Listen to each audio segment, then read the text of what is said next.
Welcome to Big Boof Bets. It's the Get That Money podcast. I am Nate Stevenson. As always, I am joined by Mr. Big Boofy Skirman and Mr. Tony T-Bone Guarino. How's everybody doing on this conference championship week? Well, pretty good, brother. Got 2 weeks left here, and I'm looking forward to what should be an awesome slate of games on Sunday. Amen, man. How about you, Tone? Nate, what is 17 plus 20 and a half? 17 plus 20 and a half? Tell me to throw high level math at you right now, but go ahead. That would be 37 and a half. Is 37 and a half more than 22? Yes, it is. We're just the same old Browns. It ain't over yet. Come on. Do not get satisfied. Same old Browns, boys. Just the same old Browns. Boom! Pizza box, baby. I'm not trying to rub it in or anything, but in your face. Yeah, I had a 16-point lead at halftime there, Chief. So I do believe that Mahomes' injury played a huge role not only in my pizza box with you, but also with unfortunately one of our locks as well. So that sucked more than anything else.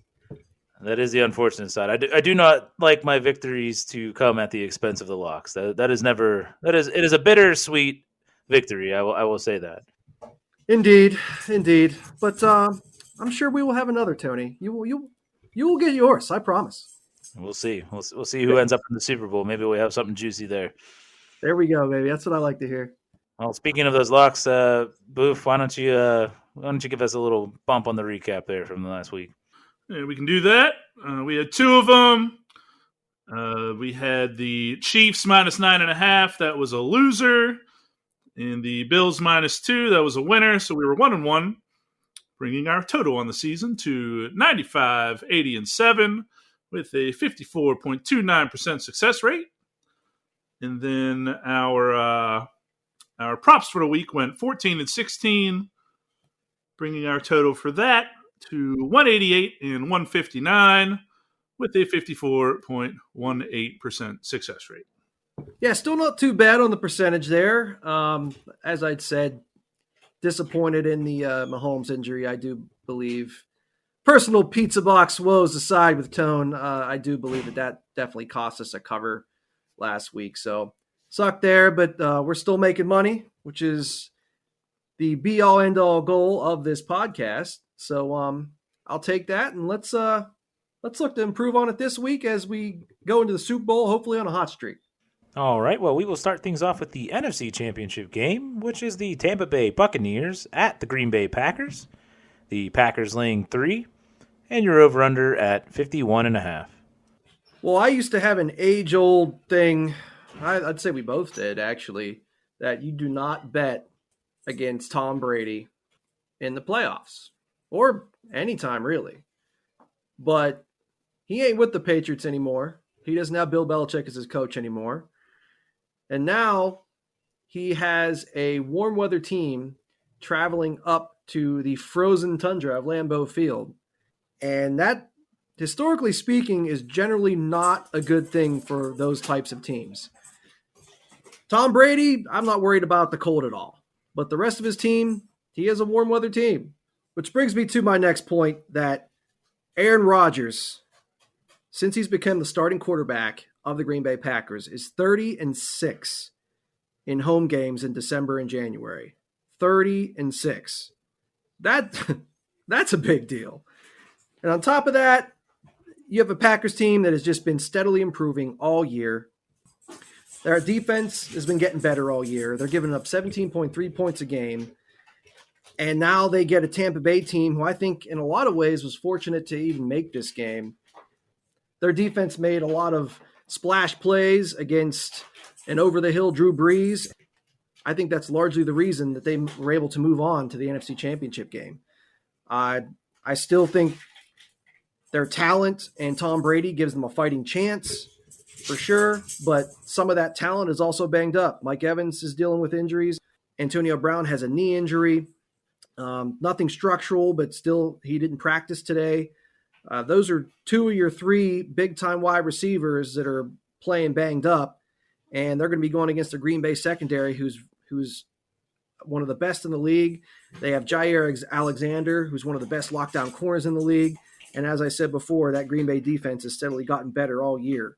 So all of that, I really, really like Green Bay a lot. We're laying only a field goal at home. I just think Aaron Rodgers is on a mission this year. I think you're looking at not only your season MVP, but potentially your Super Bowl MVP in Mr. Aaron Rodgers. So give me the Packers -3 and the total of 51.5. I would also lean under there as well. Again, all the defensive stats and everything else I've already said to that effect. So I don't hate that as well. So, but yes, my favorite pick, Green Bay, laying the points, -3. All right. In general, I think we are going to have an awesome game between these guys. So I expect it to be very competitive and very close. In a situation like that, I prefer to have the team that is getting points. So I would be leaning Tampa Bay +3. If you go to DraftKings, you can actually get them a 3.5. So that's where I would go with it. Obviously look for the best line. Tampa Bay did beat this team 38-10 earlier in the season. Now I know, the game script kind of went like Green Bay was up 10-0. Then Rodgers threw a pick six, and things kind of went downhill from there. But I don't know. There's like a couple ways of looking at that. Like Nate says that Tampa Bay was lucky to get here because their defense did a lot of the work against the Saints, and it's like, well, is it good defense or is it just crappy offense? And, typically, obviously, it's probably a little bit of both. But I don't like the idea that people think that like defenses can't make plays in big games. And the Bucs do have a lot of talented guys on defense. There have been games where people have scored on them. So I'm not saying they're invincible or anything, but I do think they have a lot of playmakers on defense. And they did make plays the first time they played Green Bay. After that, they were capable of putting up 38 on the so-called improving Packers defense. As far as the total is concerned, I do like the under. I think we've kind of seen offenses be willing to take what the defense gives them. So we've seen some kind of longer drives in general throughout the playoffs here from a, how long the drive takes standpoint. And then I think you've seen like Tampa Bay specifically has been willing to hand the ball off a lot. So if we get that, I think we'll have, a couple less possessions. And, obviously that's going to trend more towards an under 51.5. I did look at the weather. It's supposed to be in the 28 to 30 degree neighborhood. They said like 40% chance of snow, but nothing like too crazy, maybe like an inch, not like super crazy. And the wind was like 5 or 6 miles an hour. So cold, maybe snow, not that windy. And we'll see where it goes. But I do expect it to be a close game. And like I said, I'd rather have the points. I hear that. I can't, I definitely can't hate on any of that. I know one thing, I guess a couple more nuggets I wanted to add based on what you said there. That earlier game this season was week 6. So, definitely, it was one of those days. Tampa Bay had a great day. Green Bay had a crappy day. I think from what I've seen that Green Bay's defense has been on an upward trajectory. So that's one of the things I really liked. And then I know you and me talked about this, Boof. It seemed like every time we gave the Tampa Bay defense credit, they laid an egg. And I remember even saying to you at one point, like, I'm so tired of giving Tampa Bay credit defensively, and yet they have trouble stopping people, it seems like, at times. And I just think that's a recipe for disaster against how well Aaron Rodgers has been playing and his connection that he's had with Devontae Adams and how he's just been otherworldly this year. So that's all those things definitely factor into where I'm going with this. But looks like unfortunately we don't have any locks in this game. All right, well then let's go ahead and move on to the AFC Championship, which will be the Buffalo Bills at the Kansas City Chiefs. The Chiefs laying 3 and the over-under at 53.5. So a lot of stuff going on with this game. Obviously, the big one being whether or not Pat Mahomes is going to play, which obviously weighs very heavily on how you want to bet this game. As of today, as of this evening, we are recording on a Wednesday, January 20th. Pat Mahomes did practice in full today, in full, kind of in quotation marks. He took all the snaps, but still isn't allowed contact yet because he has not been cleared yet by the independent neurologist, which I'm not sure exactly where in that step of the process they are. So, but all signs are pointing to him playing, which is big not only for the Chiefs, but also for us trying to figure out how in the heck we want to bet this thing. So that's a big one there. Chiefs are giving 3. I think if he does not play, we're looking at the spread swinging 6 points the other direction to the Bills, honestly, or at least down to a pick 'em. So if you really like the Bills, bet them now because they're getting 3 points. I do think this will be a close game. And honestly, is it pains me to say it, I think the better bet right now with the injury uncertainty a little bit and with Pat Mahomes, because on top of his concussion, he is dealing with a foot injury as well. I think the better bet's taking the points of the Bills. I can't believe I'm saying it, but I might have to. I'm not saying I'm definitely going to do it, but I'm kind of leaning against my boys here and to your boys, Boof. I can't believe it. Like I said, there's always room for one more when you're circling the wagons, Nate. So come aboard, baby. But yeah, anyway, I think this is another game where I expect it to be an awesome one. I really do expect it to be close. So again, in that situation, I prefer to have the points, especially when we're hitting, a critical number like a 3 or a 7. So in this case, 3. On the over-under, I would take the over. The over-under is 53.5. I would take over here. That's based on if Mahomes plays. So I think the lines are currently pretty much what you're going to see if the news comes out and it's official. Mahomes is going to play. You might see it shift, half a point or whatever. So if you really like the Chiefs, I would take it now. I do think he is going to play, and you might see that go up to a 3.5 or a 4 on the spread. Maybe the over-under would move to like 54. But anyway, if he plays, I do think this will be more of a shootout type of a game. The Chiefs, I think, had 1 punt last week. That might even be wrong. They may have had 0 punts last week. 0 punts. Yeah. Okay. Yeah. So 0 punts last week. So, the Chiefs were moving the ball. They had a couple missed field goals, unfortunately. But,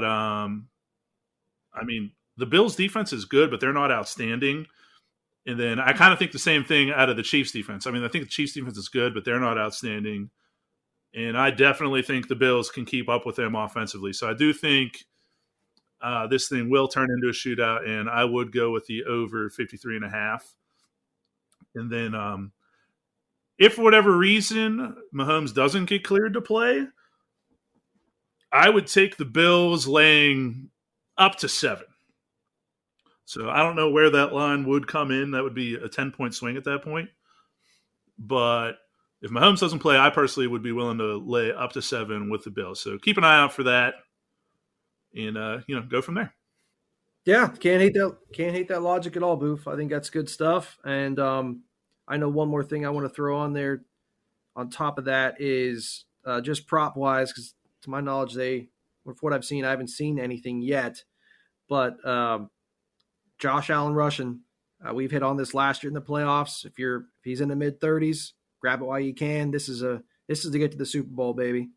And right now, pretty much he has been their running game. First half of the Ravens game, they called 19 pass plays at one point versus 1 rush in the first half. And that 1 rush was an Allen run, and it was just a scramble. It wasn't even like a designed run. Yeah. So I definitely like his chance to hit the over if it's anywhere in the mid 30s, and it wouldn't surprise me, honestly. He has 50 and a touchdown on the ground, so anytime rushing prop for him could be juicy as well, most likely plus money. So just a couple other things to keep an eye out on there. All right, good stuff. Well, that does it for the short conference championship week.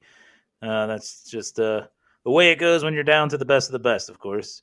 And also, we have no locks this week, which is also indicative of the talent that's here. I don't blame you guys whatsoever on that.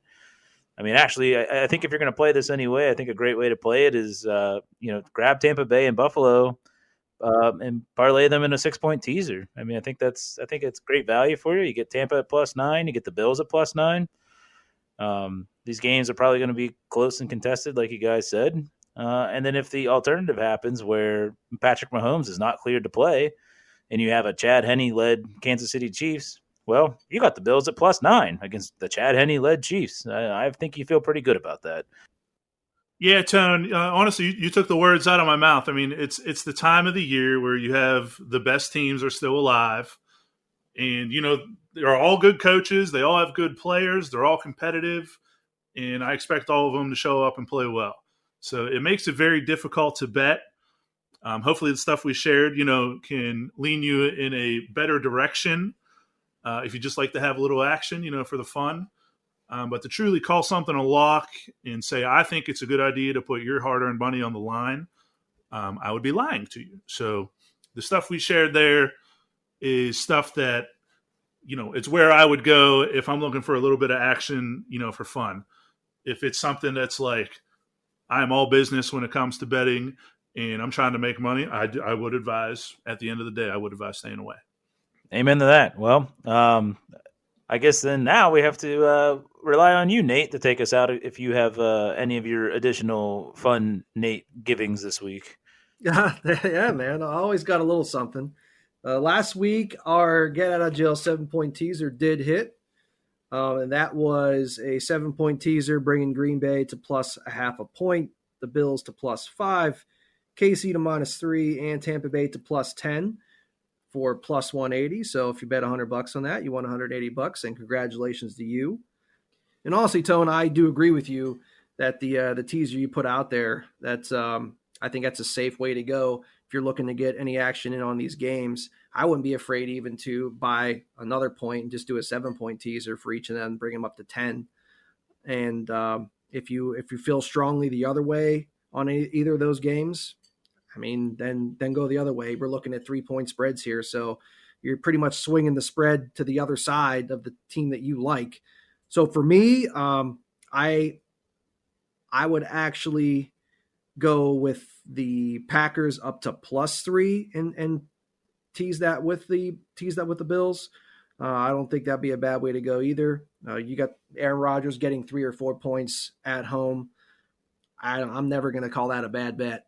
And I do agree that no matter what happens with Pat Mahomes, if you got the Bills getting 9 to 10 points, I think that's a pretty good bet with how both the Bills and the Chiefs have been and are playing.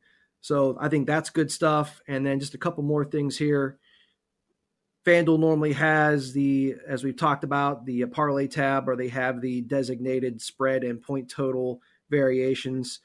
They don't have it up quite yet from what I just looked about 10 minutes ago or so. But parlay number 5 for the Packers, I think, is not a bad way to go at all, because I already like Green Bay -3, and I do lean to the under, and that's just going to move both of those spreads in the right direction for you. So I think that's a good one. I think you could go Green Bay money line and parlay that with the under. You can buy points either direction. I mean, those are just my personal favorites. And then similar with the Buffalo KC game, you can buy points with Buffalo and buy that spread down and take the over. Or if you're feeling freaky the other way and you want to test your fate and buy points up and take an under in a KC game, last year I'd say you were nuts. This year, there's been a lot of KC games that have surprisingly gone under that total. So that wouldn't be the worst thing in the world either. So those are my couple suggestions for you guys this week. Obviously, we don't have a ton just because there's not a ton of games, but we'll always try to get some action out for the people and get as many units as we can. Amen, baby. Thank you for sharing as always. I have one more I'd like to share as well before we get out of here. So I talked about how I expect both of these to be great games and close games. You've heard us use the halftime full-time result in some of our picks before. Oh, yes.